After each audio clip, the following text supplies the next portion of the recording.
Assalomu alaykum hurmatli ko'ruvchilar. Sharq Turkiston ovozining kundalik xabarlarini ko'rishinglarni qarshi olamiz. Oldi bilan xabarlarimizning asosiy mazmunlarini tanishtiramiz. Beijingdagi jiddiychilik va Xi Jinpingning qasami. Xitoyning tutqun qilish sistemasidagi qora turma oshkorlandi. Nurg'un joylarda qushlar noma'lum sababdan o'lmoqda. Sog'lomlik haqida tuvandagi xabarlarimizning tafsiliy mazmunlarida bo'lsin.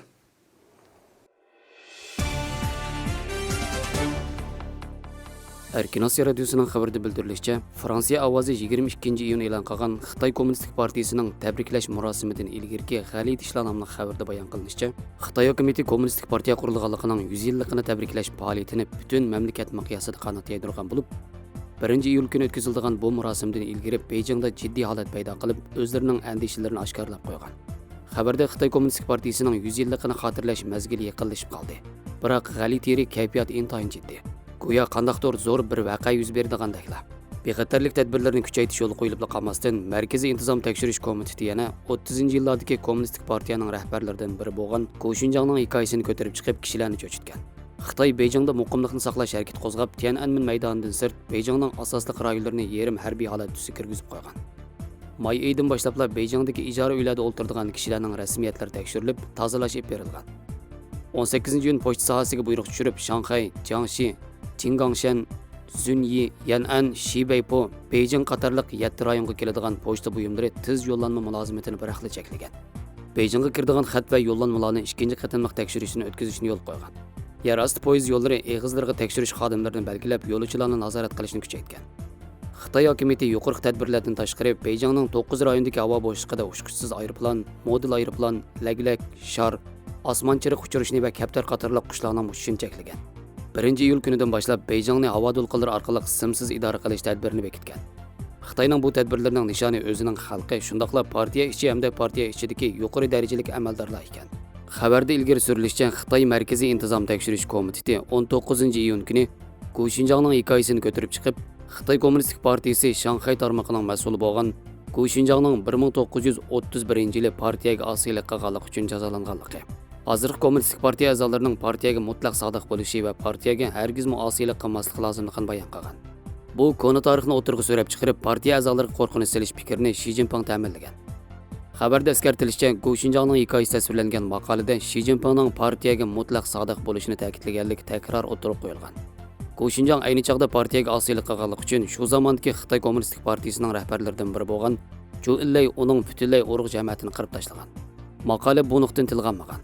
Ammo to'xoni bo'g'izlab maymunni cho'chitish hiylesini qo'llanib, atalmish ikkini himoya qilish, ya'ni Kommunistik partiyani va partiya markaziy komitetini himoya qilish. Mohiyati bo'lsa Xi Jinpingni va uning rahbarligini himoya qilish. Xi Jinpingga mangu sodiq bo'lishni bozorga solgan. 18-iyun kuni Xi Jinping Xitoy Kompartiyasi markaziy komitetining doimiy hay'atlarini yig'ib, o'zi bosh bo'lib partiyaga bo'lgan sadoqatini yangilagan. Xi Jinping oldida turib qasamnomani o'qigan. Li Keqiang va Wang Qishan qatorliq Xitoy davlat rahbarlari Xi Jinpingning so'zini takrorlab partiyaga bo'lgan sadoqatini yana bir qatam bildirgan. Nima vajidan bundaq g'alit ishlar yuz berdi? Xabarda ifoda qilinishicha, navbatda Xi Jinpingning o'zimi qo'rqinish ichida yashayotgan bo'lib, kutilmagan bir siyosiy o'zgarishdan andish qilmoqda ekan.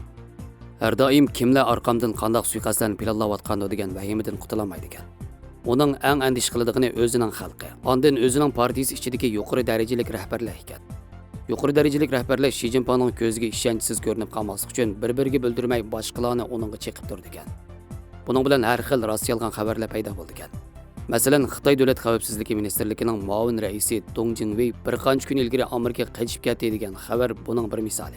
Xabarda ta'kidlanishicha, Xi Jinpingning partiya bayramini o'tkazishdan ilgari Beijingda yuqori darajadagi bexatarlik tadbirlarini barpo qilishi, partiya ichida sadoqat bildirib qasam ichishi va tashviqot qurollarini ishga solib partiyaga bo'lgan sadoqatini tashviq qilishi uning xotirjam, bexatar emasligining bir dalili hisoblandi.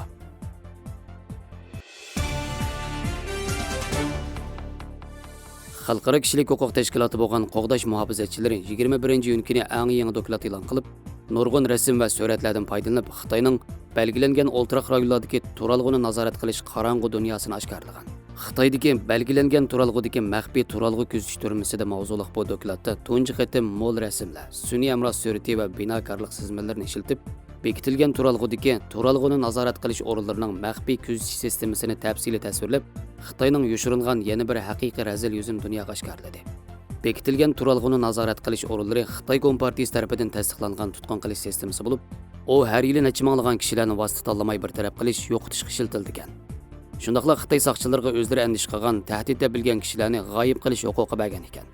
Shuning bilan mazkur o'rin xohlagancha nazorat qilingan kishini qiynash, tahdid silish va xo'rlashlarni olib borgan. Buningdan boshqa bu tutqun qilish sistemasi chet elliklarni, bo'libmi Xitoy Kompartiyasi tarafidan tutqun diplomatiyasi sababidan qo'lga olingan chet elliklarni, jumladan Kanadalik Michael Spavor va Michael Kourigmi shularning qatoridan o'rin olgan ekan.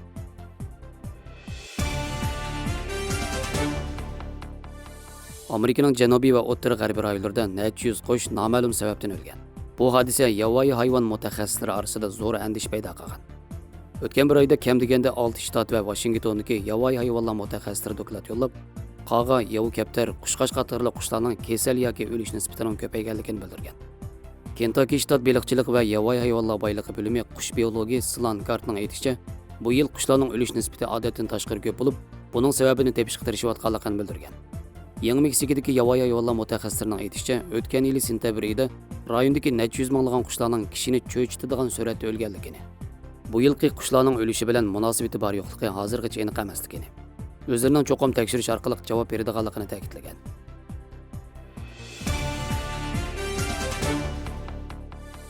Kishilar ko'z beram bo'lsa, ko'zni ovlaydi. Ammo bu xil ko'zni ovlash harakati nachar ta'sir paydo qilishi mumkin. Ko'zni ovlashning oqibati nihoyatda og'ir. Bo'libmi, nur yig'olmaydigan bemorlikga nisbatan aytganda, uzoq muddat ko'zni ovlaganda munguz pardaga besim paydo bo'lib, munguz parda sirtqi yuzining holatini o'zgartib, ma'lum o'q yo'linishidagi nur yig'olmasligini texnik og'irlashtirib o'tadi. Aslida ko'z kasali giribtor bo'lgan bemor ko'zini ovlasa, kasallik ahvolini og'irlashtirib o'tadi.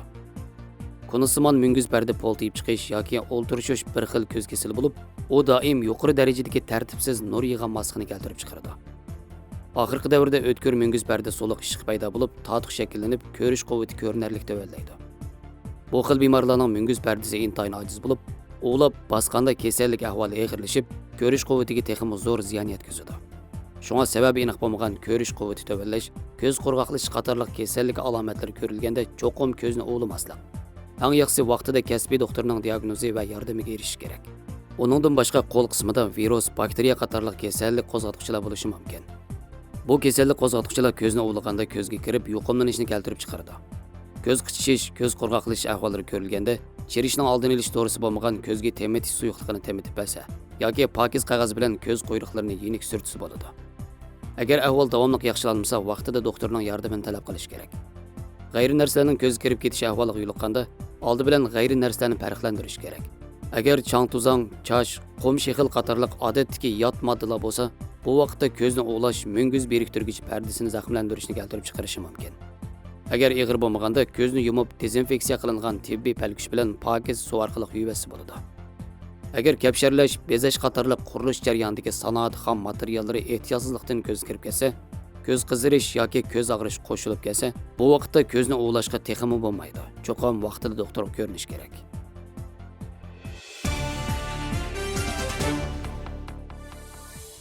Xabarlarimizni ko'rganingizga rahmat. Ko'rishguncha omon bo'linglar. Xayr xo'sh, Allohga omonat.